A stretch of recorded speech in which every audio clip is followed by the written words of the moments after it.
बातमी वाशिममधून आहे। वाशिममध्ये सध्या अल्पवयीन मुलींसोबत अश्लील कृत्य करण्यात आलं आणि याच कृत्याचा जाब विचारताच नातेवाईकांवर जीवघेणा हल्ला सुद्धा या आरोपींनी केला। वाशिम जिल्ह्यातील मालेगाव शहरातील धक्कादायक घटना समोर आली आहे। पोक्सो कायद्याअंतर्गत गुन्हा दाखल करण्यात आला असून आरोपीला सुद्धा अटक करण्यात आली आहे।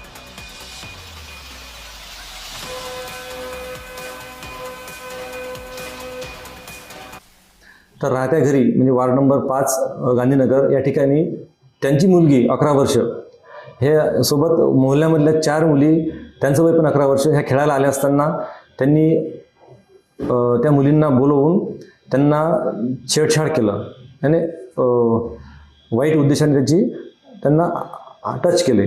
तर ह्या गोष्टी त्या मुलींनी आईवडिलांना सांगितल्या।